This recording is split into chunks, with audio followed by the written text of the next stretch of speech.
but it's fun. Sometimes, Especially that it's like a mix of like engineers and you just like find the. Some people hate getting their photo taken.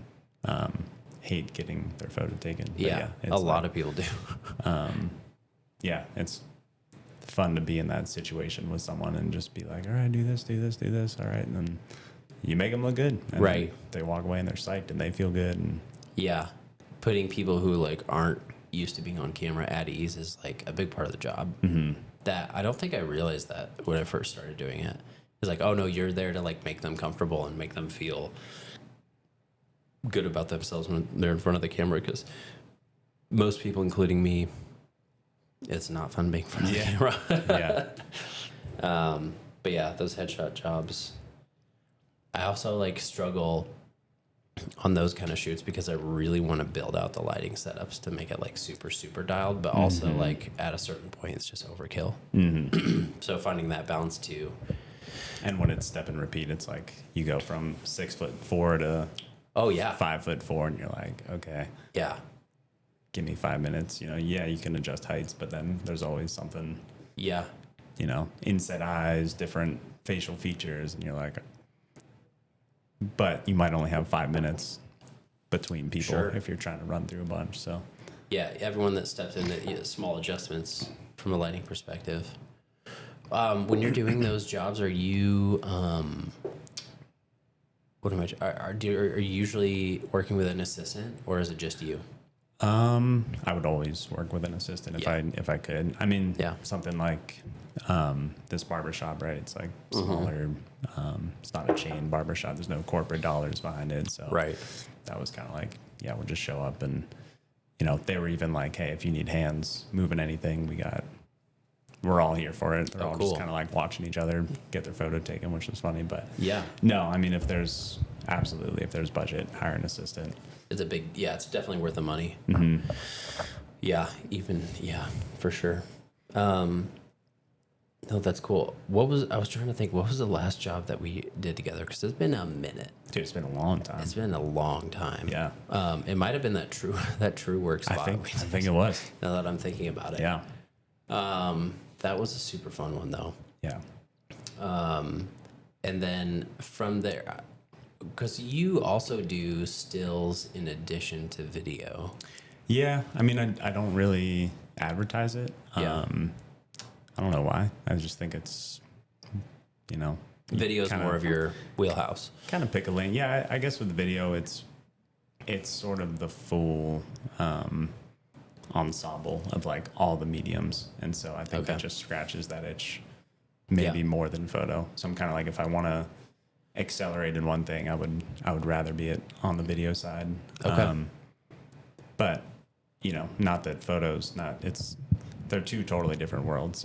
I also like, jumping back and forth a little bit. I think there's fun, creative things you can do with stills that you can't do with video, and then the same for video. So yeah. They each have their limitations, but also they have advantages where, for video, it's usually, or at least to me, it feels a lot more physically intensive. To where if you have a 1 to 2 camera setup, you might need a gimbal, and one camera needs to be moving and the other might need to be on sticks, whereas stills seems to be a little bit more mobile, a little less physically taxing, maybe bringing like fewer lights, fewer gear. Yeah. Don't have to worry about audio, like all that stuff. yeah, you feel way more free, I feel like, and it's a little bit more of like a I don't know. You can do, I think your eyes sort of constantly looking and reframing, versus video, it's kind of like, I feel like there's a bigger rush up front to kind of find your frame, to make those decisions, like find your frame, find your lighting, because it takes longer to get set. And then once you're set, it takes longer to break out of that and reframe if you have to reframe. So, I think stills is just a whole different pace of a muscle that you get to work. And so it's fun. Yeah, I guess I don't necessarily advertise it, just because I think there's, projects where there is combined photo video. I think it's there's, I know photographers, it's way more fun to bring other people onto the job. And usually it's a whole separate team too, right? So Sure. it's, you get to kind of just set everyone up for success. Yeah, I think for stills too, like there's a different kind of pressure where, sometimes there can be more pressure to creatively find like the perfect frame, the perfect expression, the perfect lighting, where video maybe a little bit more, at least in the commercial world, a little bit more lax, and it's more about like the emotion and the motion. And if the lighting isn't quite as perfect, that's okay. It's just like different things that you're trying to capture. So like those challenges can be, honestly really fun just to mix it up. I feel like, but yeah, you made the move to stills, what, a year ago, maybe? I think it was probably 3 years ago. Yeah. It still feels really recent. And it's still a mixed bag. Like,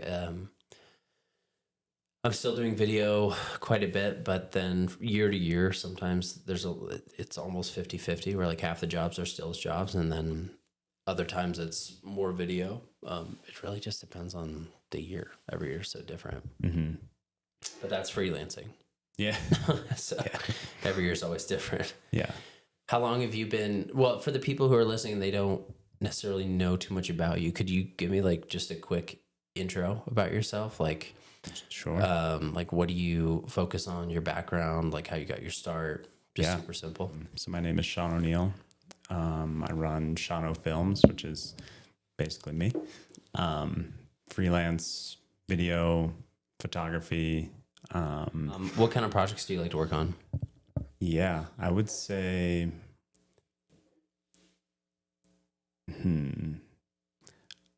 I like the whole variety. I mean, I think we can sort of get into this with just sort of how I got into the industry, but yeah, I don't know if I really would put myself in any one bucket.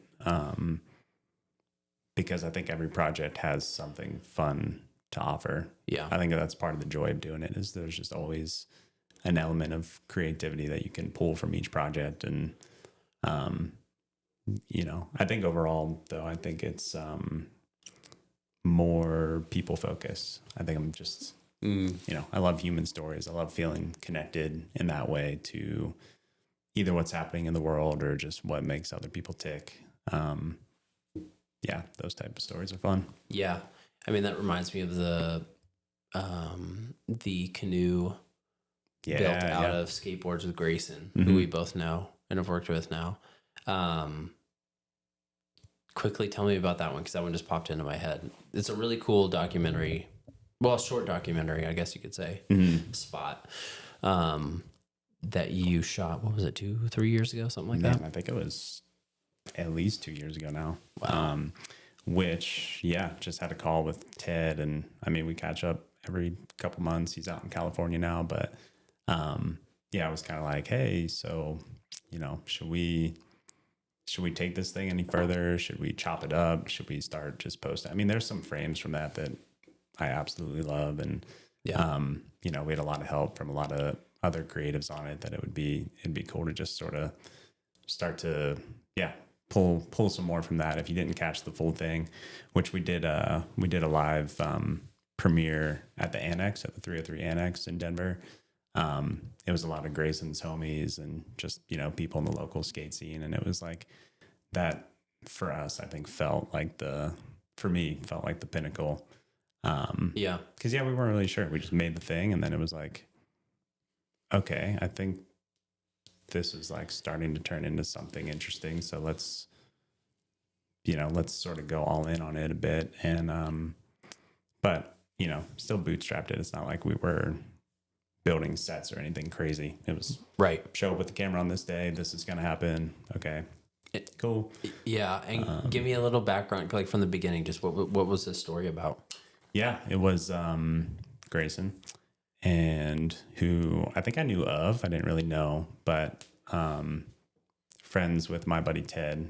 And one day Ted just called me, and I think Ted and I mean, similar to how you were saying you started this, like we would grab coffee every now and then, sort of check in and start to find out what other people are interested, which honestly is I think step one, and maybe a whole benefit of doing stuff like this or just grabbing coffee with people. It's like, Right. some people,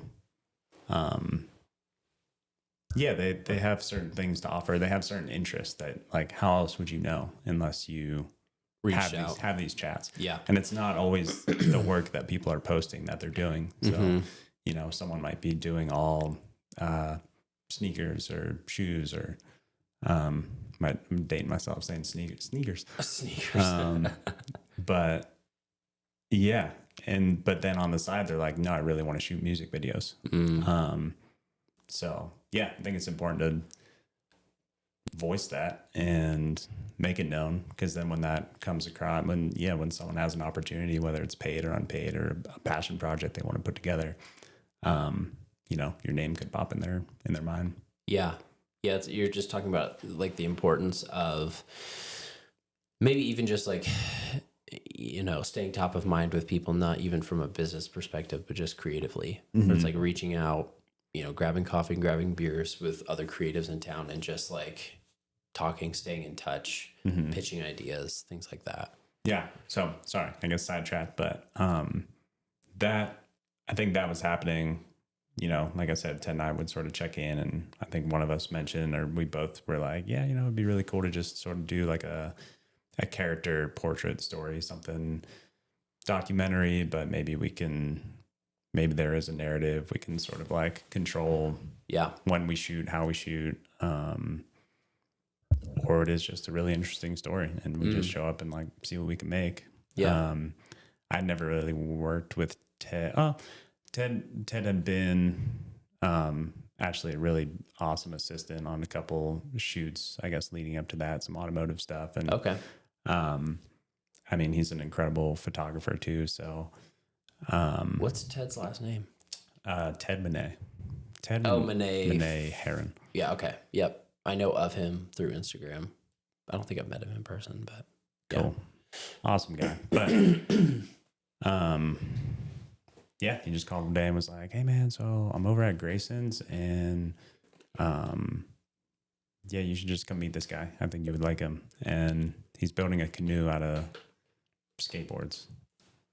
That's I forget how many. Hear. I think it was like, I think it was thousands. It was a lot of skateboards. Yeah. And yeah, I was like, cool. All right. Sick. Let's go. Check it out. Brought the camera. I think it was, I think the initial push was like, he already had most of it built, and the colors are obviously really cool and they pop because of all the skateboard wood and everything. And he was about to, I think it's epoxy. He was about to like waterproof it. And so after that point, there was kind of like, there's no return. You're not going to be able to go back and see the raw wood. And so it was like, hey, if you can come on Saturday, we might as well film this and just capture it, because there's no going back once he does this step. Sweet. So did that, hung out for a bit, hung out for longer, made a date to, do it again the following week. We started cold plunging together. Grayson was into cold plunges before it was cool to do. He was like, just of course jumping in the river in Golden. And I think we actually had the cops come one of the times. They're like, guys, you can't be doing this. And Dax was also like running off leash and everything. Yeah, I think it was like one of the spots you couldn't go. Yeah, when the flow gets too high or something. That's funny. I need to start doing that, because we're 15 minutes from Golden. That'd be fun to start doing. That was amazing. Yeah. No. So yeah, we kind of just started hanging out, and then he was making this really interesting thing, and I think going back to the human stories thing, I was just curious. I was like, right, dude, this is so many hours, so many man hours. Like, what is possessing someone to do this? There was no plan for it. It wasn't commissioned. So I think right off the bat, you could sort of see it was like a prove it to yourself that you can do this thing, like just the woodworking, the craft that was involved in that. So wanted to know more about it, wanted to know more about him. And turns out he has a pretty interesting story, and tugs at your heart a little bit, but it's motivating. And yeah, we just sort of fell into that, and we were like, I think this is something that will be cool for everyone to hear. It'll be cool for him to put out. He was excited about it, and just gave us sort of full trust to show up when we wanted to show up, and Yeah. it was fun.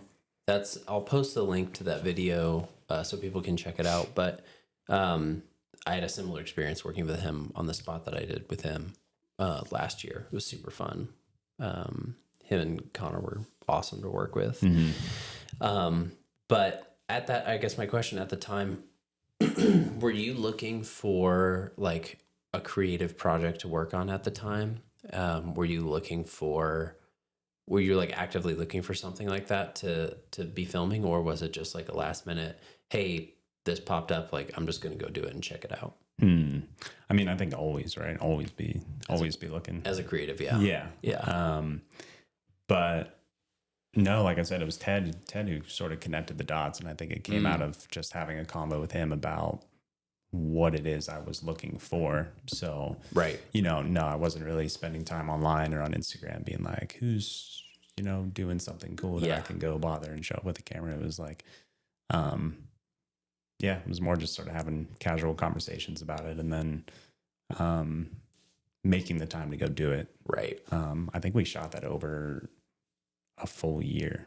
So, Wow. How many shoot days do you think? Probably like 9 or 10, maybe. Wow. Some of them didn't even get used. It was, there's a lot of like working on the choppers. That was cool. And I forget if we even put that in. And, so maybe, I don't know, maybe 6 or 8 months of shooting. And then, would go into the edit for a couple weeks, and then it would sit for a couple months, and then would open it back up and change the whole thing. And, but it was good. Yeah. I think it's a healthy thing to just have a project like that in the background that maybe doesn't have such a clear end vision for it, and just sort of seeing what evolves, letting it evolve. The hard part is, I think if it sits too long, is your tastes change and your style references change. And but I think at some point in shooting that project, I bought my first tripod, like a real tripod, like a nice tripod, not like not a shitty one. Yeah. And I think that totally changed like how I was shooting too, and just how I was thinking about framing. Were you just like doing handheld everything before? Yeah, handheld, and I think there's a danger there, because you sort of start like moving for sake of moving with the camera, because you're not really sure, and you're reframing too much. And I started working a lot with my buddy Garrett and shooting a lot with my buddy Garrett, who's a director, photographer. And I think his taste is like way more sort of controlled and classical. And so it's fun to look back at that project and see some of the earlier days versus some of the days in the middle. Yeah. After I got the tripod. And just what like a little bit of patience and composition can do, or what patience can do for the composition. Right. Well, I think it's interesting what you were saying is like having a project that doesn't necessarily have a specific end goal. Having that there to always work on, maybe like, you're busy for a week or two freelancing, and then you're like, oh, I have a few days of downtime. Maybe I'll go work on this. Like I think that's really important to have. But then also on the flip side, not having it sit around for so long that you're like, oh, a year goes by, and then you look back at the stuff you shot earlier in the year, and you're like, oh, that sucks. Like there's that window of focus where it's like, take your time, but not too much time to where you want to redo everything you shot. Oh yeah. Yeah. Yeah.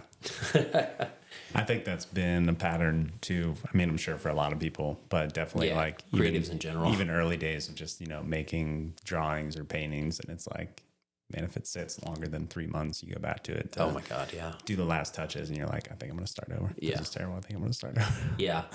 Do you feel like those kind of creative projects, have they ever led to paid work or other jobs that you, maybe had wanted to go after? Yeah. Yeah. I think sometimes it's hard to, well, I don't know. I mean, I guess it's hard to measure sometimes. It's hard to measure. Hmm. Overall, yes. Yeah, definitely. I mean, I think one of the very first things that I shot when I was living in New York was with this boxer. And I think at the time, I mean, I was loving Under Armour commercials and Adidas commercials, just, yeah, anything that was kind of like grit and motivational. And similar thing where it was just, from talking about it, from setting a thing in motion. Like I wasn't working in the industry full time then. And so,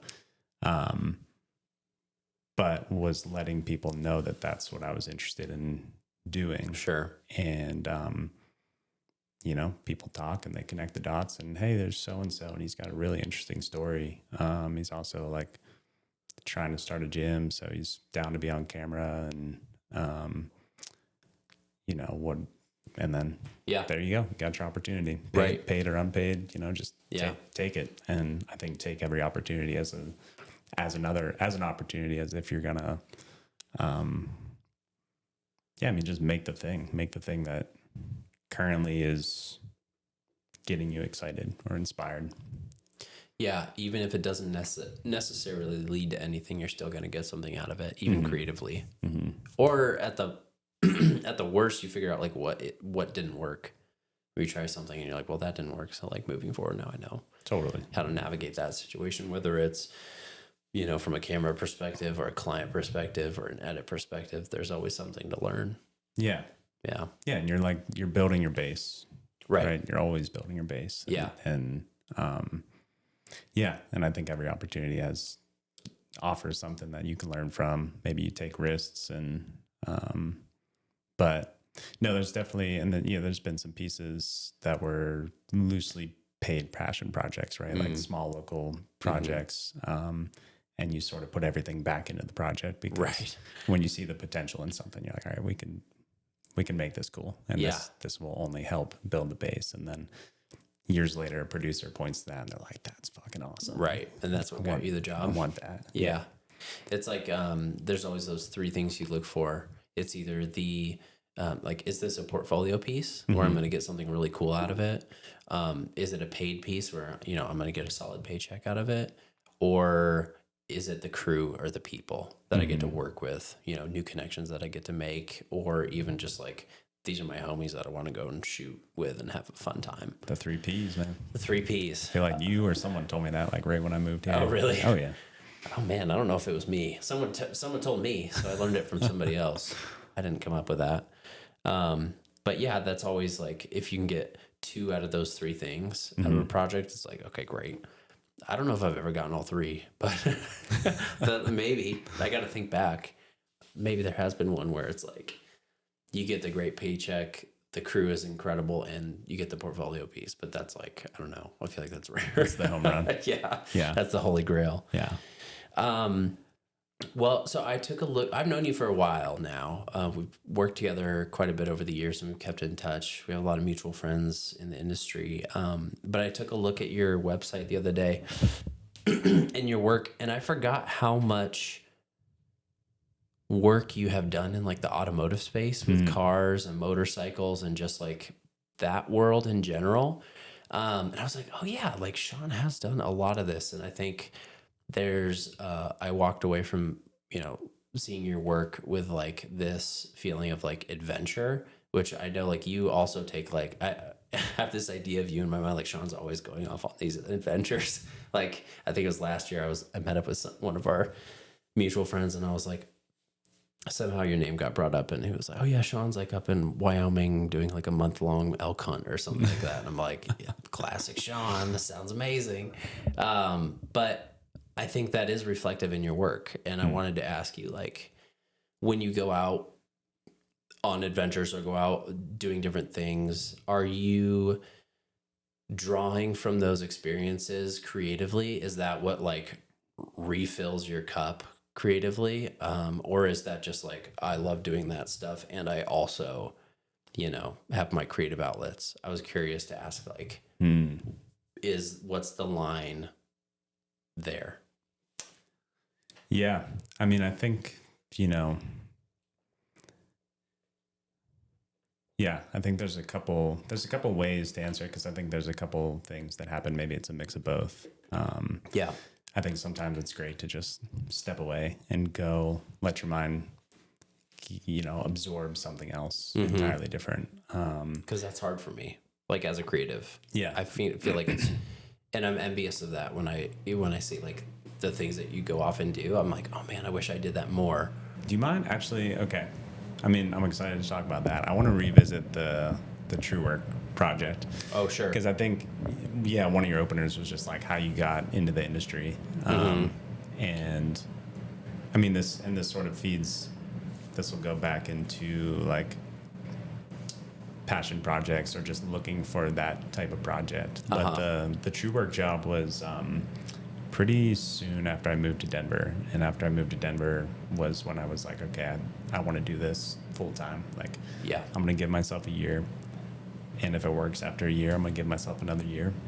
And if it works after that, I'm going to give myself another year. But that was one of the first cold emails that actually evolved into something, which was really cool. Yeah.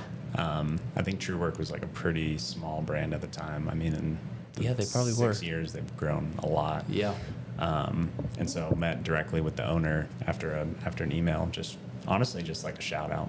Like, it wasn't really, I didn't have a huge base of a portfolio to show. I had, like I said, some of the, the sports stuff that I'd shot in New York. And so it wasn't necessarily like, hey, check out all this work and here's what I do. It was like, hey, I actually just like stumbled upon your brand and I think it's awesome. I think it like resonates with, a lot of things that I'm interested in and sort of like bringing those worlds together. So, I would love to just chat and like hear about where you're at.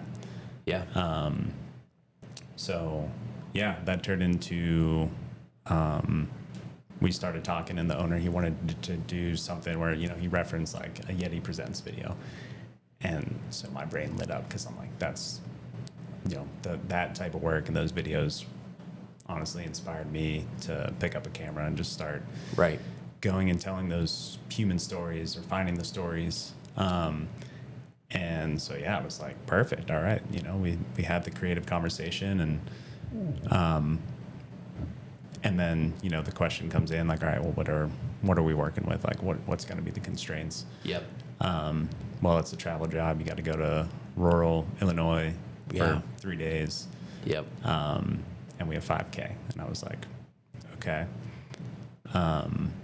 Again, I was just excited about the project. Yeah. And was living in a cheap apartment at the time. I was like, okay, I think I need like $300 more this month to make my expenses. Yeah. So everything past that, I'm just going to put back into the project. Yeah. And I remember looking at you and just being like, hey man, you've done some awesome work. Do you want to go shoot this project? And I'll direct it. Yep. And we can shoot on whatever camera you want. And like, I just want to make it look good. Yeah. And you were like, hey, sure. That's a lot to ask for, 3 days. And you were willing to cut your rates if we could shoot on the Alexa Mini, which was great. We got to try out some anamorphic lenses and I think we threw everything into the camera budget. And we were each taking a little bit of money, but it was one of those projects where it was like, oh, the creative is really cool. And we have the opportunity to make something really fun out of this. Yeah. So just an example of it. And I don't even know if that was probably the first directed piece that I've done where I brought someone else on to shoot it. And I probably broke every rule in the book of like, overstepping with making you do certain things or changing things that you're doing. I had no idea. I was flying by the seat of my pants, but dude, it was fun. I mean, I was proud of what we made. Yeah. And I think it was a great reference piece from there to for sure take and workshop with other companies or pull in as a reference. And I mean, those opportunities where a job comes up and you have the chance to work with your friends or coworkers and people that you hang out with, I love doing that. That was super fun. And we drove out in the middle of nowhere in Illinois and we set up some really fun shots. I haven't revisited that. That might be one of those spots where we look back now and we're like, oh no, because what has it been, like 6 years or something? Yeah. But I remember a few shots and being really proud and walking away from that project where we could have just, you know, done something simple, but we took our time and like really planned out, not produced it, but took our time with the talent and like showed up extra early before the sun rose and like planned out the shots that you wanted to get. And yeah, it was super fun. Mm-hmm. Yeah. Yeah. Adventure. Yeah. Yeah. I mean, back to adventure. I'm back to adventure. Did you go on a month-long elk hunt in Wyoming? No. Okay. No. I wish. Maybe. It was something else then that I misheard. No, I mean, have you been up to the Wind River Range up there? I mean, that's a special place. Yeah. That might be where you were at. Done some climbing trips up there. And, okay. I mean, yeah. Unbelievable landscape. Yeah, it's beautiful. So, have you seen that movie, Wind River? No. Dude, it's so good. It's brutal, but it's really good. Is it about the Wind River Range? It's on the reservoir. It's a story about. Now I'm gonna have to remember. I think it's people. It's on the reservation, and this story is about. I think it has to do with guys who work on like an oil refinery there or something in that world. But I think it was written and directed by Taylor Sheridan. I have to double check on that, but yeah, incredible. Anyway. Yeah, just reminded me of that movie. Nice. Really, really solid. Jeremy Renner is in it. You know, I thought that was what I wanted to do was go work on oil refineries. What? Yeah. When did you think that? I remember I was graduating high school and just looking up like what are some of the highest paying jobs that can take you to cool, interesting places. Yeah. And yeah, it was like I think someone had mentioned it somewhere, right? And so it was just in my they're like, oh, you know what, my cousin's like he's up in Alaska for 2 weeks and then he's off for a month. Right. And then he goes and works for 2 weeks and he's off for a month. Mm-hmm. And I was like, that's awesome. That's sort of all that I wanted was like, yeah, a way to fund going to cool, exciting places and just checking out and anyways. Yeah. I was looking at that as like being one big adventure. That makes sense. And then I went to school and I started learning about what it is that you do in oil refineries as an engineer, and it was like just all charts and numbers. Oh yeah. And I panicked. Be like, don't want to do that. Yeah. I watched this mini documentary about a guy who had a job similar to that. And he would like work for, 2 or 3 weeks in a row. And then he would take a private jet and like fly to Vegas and burn all of his money over the weekend and then fly back. And he did that for like a year. Nice. There's like it sounds so miserable, but he's also having a blast, but it also sounds miserable. Double or nothing every page. Yeah. Just like, fuck it. Blow it all. There's something kind of cool, beautiful about that. Oh yeah. You know, fast and loose, man. Yeah. I think I heard somewhere too on a podcast that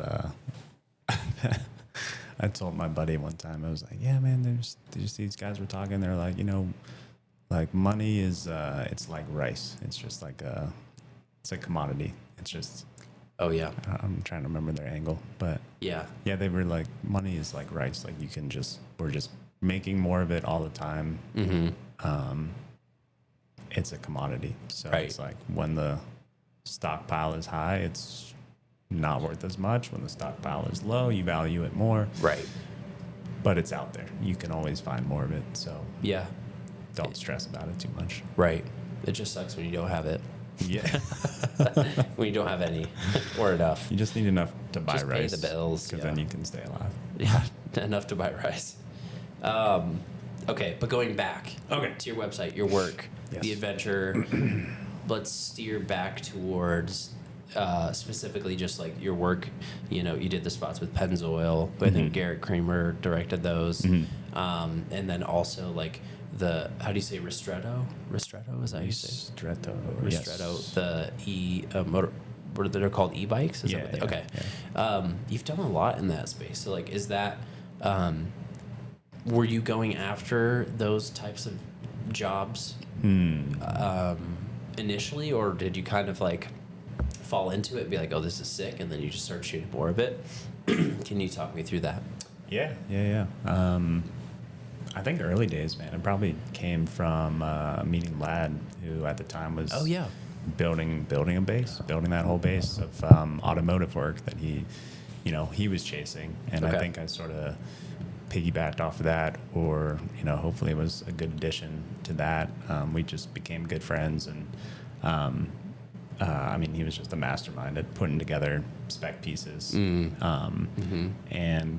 I learned so much from that, just in how to shoot a car, how to plan for a shoot like that. Like it's a lot of e-scouting and just a lot of previs on just you find an interesting curve in the road and thinking about where you want to be for it, because you might only get one chance or two chances. Just you're chasing light. Yep. And we're talking about just so people know, it's Lad Ford, right? He's a local photographer in Denver who we both know. And you're saying you kind of got your start in that world with him. Yeah. I think I owe him a shout out, and that's where I met Ted as well. So it was like me, Lad, and Ted, and we were just putting together shoots, and Lad had a few paid clients in the space too. So like we got to go to Cleveland. We shot for Land Motorcycles, like an e-bike, e-motorcycle, and I mean that type of work is just it's fun. It's fast paced. It scratches that itch of human meets machine. It's like the pinnacle of like watching someone perform, but also human engineering at its finest sometimes too, which is cool. And when you're on those jobs, what's your main role? Are you usually the DP on those? So with Lad, like he would direct a lot of the pieces. With Pennzoil, which is actually through Bring a Trailer, is our client, and Pennzoil is kind of like the sponsoring partner. It's more collaborative, I would say. But I mean, I think if we had to pick roles, I'd be the DP.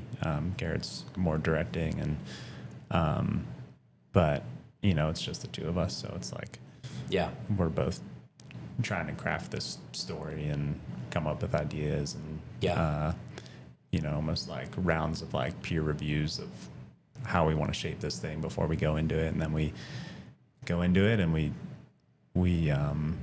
try and hit the beats that we thought we were going to hit as much as possible. Sometimes you have to shift and move on your feet, and then it's a whole new exercise in post. You put it together and you're like, does this fit what we thought it was going to fit, or do we need to shift? How do we shift? So you're going into these kind of jobs, two-man band essentially, with a game plan, a script, a shot list, but also like keeping room to be open, like when you see something cool, like what's working, what's not, so it's not super strict from the sound of it. 100%. You pull references, you pull again, sort of e-scouting, just thinking about the constraints and what you have to work with, and what you might be able to do in the spaces that you're given. And when you say e-scouting, what do you mean? Like Google Maps, Google Earth. Gotcha. Just scouting through virtually online. Stuff like that. Or if you're going to be inside, if you're going to be at a specific location, just hitting up the subject and trying to get like a FaceTime tour, or as much photos as you can. Just making a mental map, the full mental map. Nice. And then you, like you're saying, you go in there, you knock it out the shoot. It's just the two of you, and then you get into post and you're like, all right, what do we got? What's working, what's not? Do we need to go out and do pickup shots, or like just adjust the story? Do you find that process, is that like one of your favorite ways to work, to where it's like a little bit open? Yeah, I think so. Yeah. What is my favorite way to work? My favorite way to work. What is your favorite way to work? I mean, when it's when it's fully open again, kind of like the grace, like it's just, yeah, I think it goes, anything that sort of goes back to the origin days of like just having a camera and going out and, like you were talking about traveling or adventure, like you're seeing things for the first time. And when you have a camera, you're able to take it in a way that, I don't know, now you're trying to make something with that. So, that sounds so stupid, but No, I mean, I get what you're saying. Because, well, here's the two extremes, right? One is, hey, here's a job. Here's the creative brief. Here's the deliverables. Go execute. We already know what we want it to look like. We want it to look like this. We want it to feel like this. Here's music references. Here's visual references. We've already hired talent. We already have locations locked down. Here's your shot list. right. The other end is, hey, we, know this guy in X location with these cars. Can you come up with a concept and go shoot it? Those two extremes, like,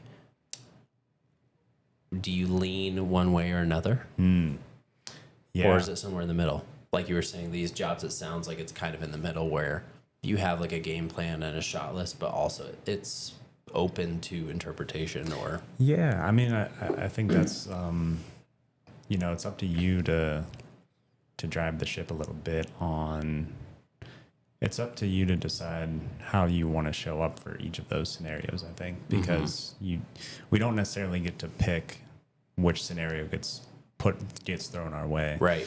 I think this feeds into the, like, how do you approach a job, or, when a job comes your way, what's like the first thing you do? And I think the first thing is you sort of identify, okay, what version of me is needed on this project? Like, where are we? Are we way on this side where everything's prescribed and it's a recipe and they just need someone to show up and cook? Or let him cook. Or is it, do you need to steer the ship a little bit and make some of the decisions or help guide that brand or that client or that agency through the process. And so, I think that's one of the first steps is like just getting the person that brought you the job to open up a little bit, like just listening. The more that you can get them to talk and the more that you can understand if they have a vision in their head, like what is that vision? Yeah. I think then you start off on a successful path. So you're saying, when that job comes in as a freelancer, just like really reaching out, trying to ask as many questions as you can to figure out, all right, well, like, where are we? Like, what is this job? Is it really structured, or are we going to have to bring some creativity to it? Yeah. And you can directly ask that or it's almost like a pseudo get to know you, but brainstorming session. And before you even bring in any constraints of budget or timeline or, any of the stuff that's going to then not knock it down, but give you kind of like okay, now we have to live in this world. I think before any of that, it's just kind of like, at the end of the day, it's either someone who's passing along work that they have to get done. And so you're helping this other person do their job and alleviate stress, or, they might have a vision and they also want to make something cool. And so you get to be the creative partner to help them make something cool. Yeah. It's just sort of figuring out like how, this person is about to entrust me with the job of, helping them create the thing that's going to help them. And so, I think that's feeds into that. As far as where I lean or what I prefer, I don't know if there's a way to choose. I think it's like, you like the variety.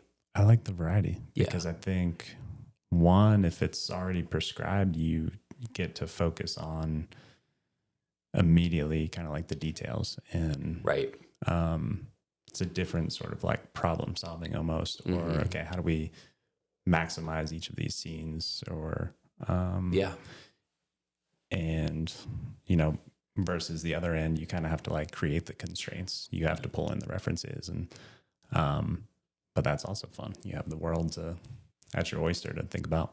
Yeah, and I think a lot of that too depends on who you're working with. Like you were saying, working with Garrett, you probably already know what kind of jobs he's bringing in, or he can quickly articulate that to you. It's like with friends that you work with regularly, I feel like you just get a shorthand, to where it's like, oh, this is this kind of job, and then you're like off to the races. You don't even have to really like talk too much about it. That's kind of one of the good things about working with friends regularly. It's like you get that shorthand to where it's like, okay, sweet, yep, is what it is. Hey, remember that job we did like 6 months ago? Yeah, this is just like that. And then you can just go off. And like I find that really fun too. Yeah. Or I mean, even if it's not directly like from job experience, but if you just share references with people, I think that's also a great way to, not only just like having conversations about what you're interested in, but sharing other people's work or sharing movies or films where you're like, hey, check this out. That was one of the first things that he did actually when we got this Bring a Trailer contract. It was like, we made a mood board. We brought in some of our favorite references, and then he had a list on the side that was like required films to watch. Oh, nice. And I was That's like, sick. man, you're giving me homework, but like that was one of the movies. coolest things. Yeah, exactly. Yeah. And then some of those decisions do become shorthand. Right. Because when he says it's like that one scene in this, you're like, oh, I know exactly what you're talking about. Like, you get on the same page of, pace and, what frame that person is looking for. Yeah. That's another interesting point to talk about, because I feel like I kind of came up maybe the more, I don't know if I want to say this, but like the traditional route to where I did go to film school. Growing up, I was obsessed with film, and like that was my reference coming into the industry, into the commercial world. And then I felt once I was in the commercial world, I needed to like expand my references so it wasn't just film. So then I started studying more like other commercial directors and cinematographers and things like that, even other photographers. But do you feel like, how you came into the industry, pulling references and getting inspired, like where does that come for you? Yeah. Because it doesn't sound like you did the same thing that I did, right? Yeah, almost the opposite. Like I was not a cinephile. I love movies, but I hardly made the time to watch them. I knew when I felt moved by something or when something felt, cool or interesting. Yeah. I think that references for me come from all different types of mediums, where I almost think it's dangerous to, lean too much on visual references only, because then you sort of get this imprint stuck in your mind where it's like, it's a reference. But I think if you're a visual person, that reference can kind of stick in your brain, and then it's hard to like push away from that. It's like, wait, it has to look like that. And then reality sets in and you might not be able to recreate that on set. There might be different constraints that you're working with. But if you're like on a commercial shoot with 2 to 3 people and you're like, well, I want it to look like, the Stanley Kubrick scene. Yeah. You're like, okay, cool, dude. But it's not possible. it's like just us. Yeah. That makes sense. But no, I mean, I think pulling references I think first it's video, first it's, visual, video, photo, but move beyond that, go to music, like not the song that you want to use for the video, but I think music can teach us so much just about pacing and, hitting those beats. It's the same thing visually. And so, relating something to a song and sort of like draw it out too. Like, why does that song resonate with you? Is it because it brought you all the way up here and then all of a sudden it's like a hard drop and now you're here? And you can do the same thing with storytelling too, or with just visual, transitions and music is a big one. What else? What else? I mean, outside of, like film and music, is there, sometimes for me, it's just random. Like, I mean, Instagram, if I'm being honest, like social media, I have these saved folders where if I see something interesting, that'll go into this folder. Say it's like, I have like different categories for like films, and then other ones for like fashion, and then other ones for athletic spots, other ones for like all these different categories. That's like another inspiration for me, is just going online and finding different spots on YouTube or social media.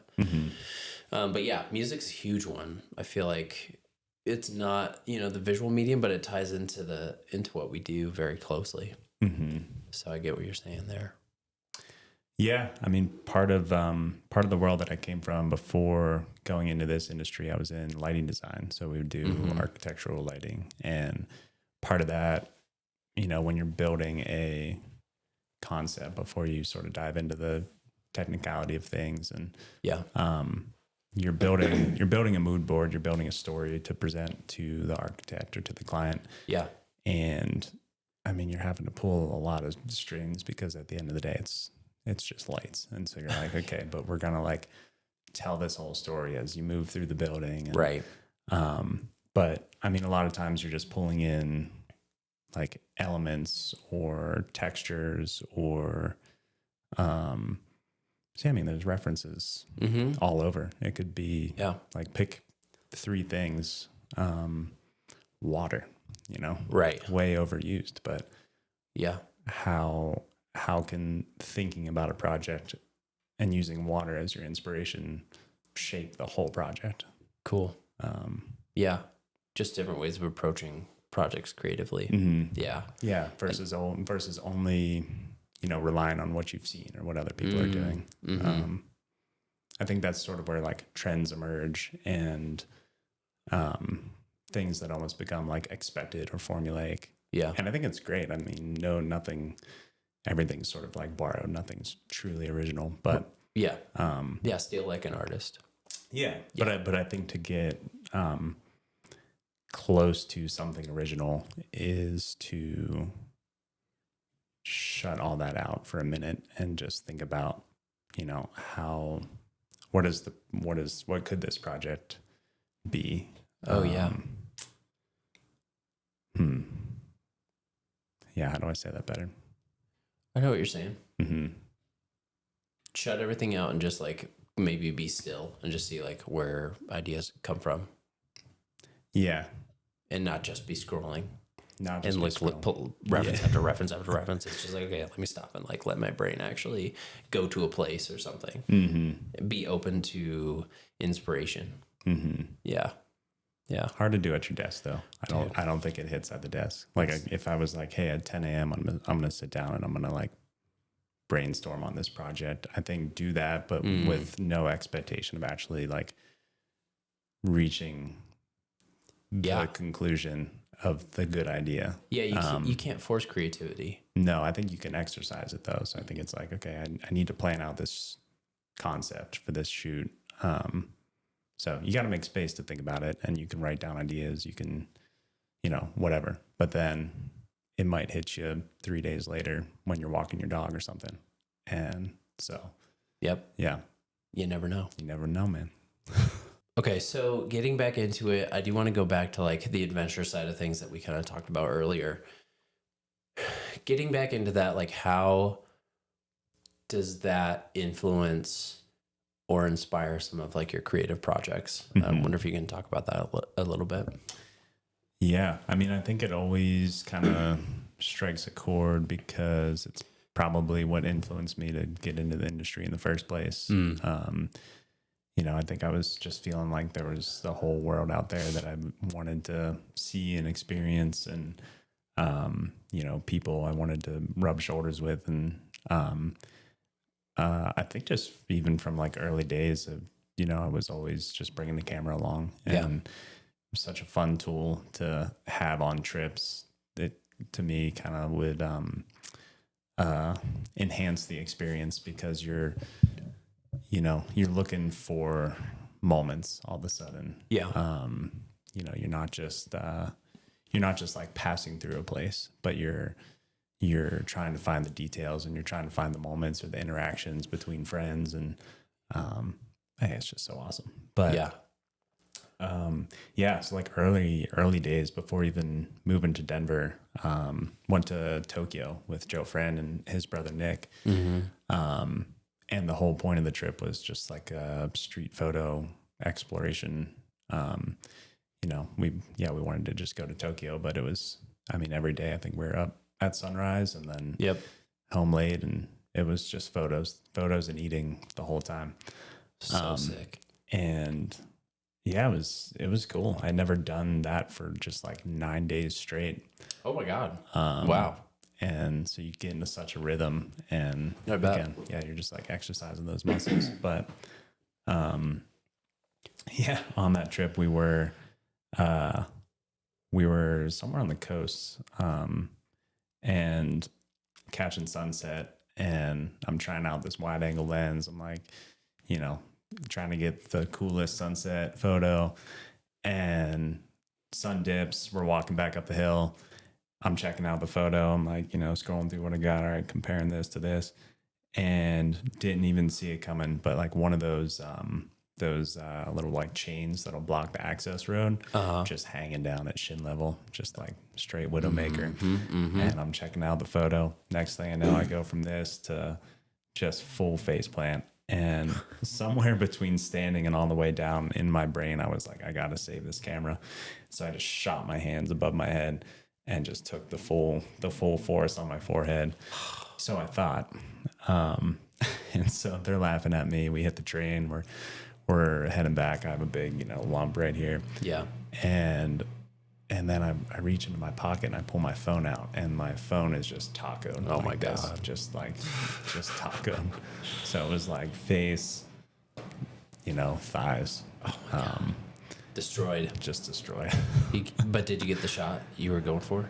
No. I mean, I didn't. No. No, absolutely I don't think not. I've seen that photo since. That's so funny. So, yeah, I mean, I think travel can either be intentional, where you set out and you're like, all right, I'm gonna bring a tool, and I'm gonna like learn this tool, and I'm gonna try, or I've been really digging like this type of images, and I want to go try and do that. I mean, another fun story is like went to Sayulita 3 years ago maybe, and I had never done really any water film or photography. And I was like, cool, man, we're going to be in Mexico for like a month. I should probably buy an underwater housing and, just take the plunge and go figure out how to do this thing. And we got there, got in the water, and I was just, I was like captivated by surfing. And all of a sudden, that's all I wanted to do was like just do that, and sort of forgot all about the tool, the camera, and the creative side of things that I brought. And I think that's also important, is just to like, don't you have to experience the thing that you want to shoot, I think, as well. Oh yeah.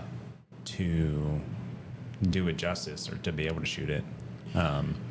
Don't just focus on the photography. Yeah. Or the cinematography. Like, be present there in the moment to experience it as well. Yeah. Because if you're too closed off, I know what you're saying. If you're too closed off and you're only thinking about the technical side, sometimes you're missing the whole point. Yeah. Yeah. Or how do you know what the thing feels like? Like, if you've never done it. Right. Yeah. So, if you've never ripped a dirt bike around the desert, and you go to shoot it, I mean, yeah. How do you do it justice? Well, photo and video can be a great introduction into different worlds, like just because you're an observer essentially, and then being surrounded by something new and experiencing something new like that. It's a great way to learn and just observe and absorb.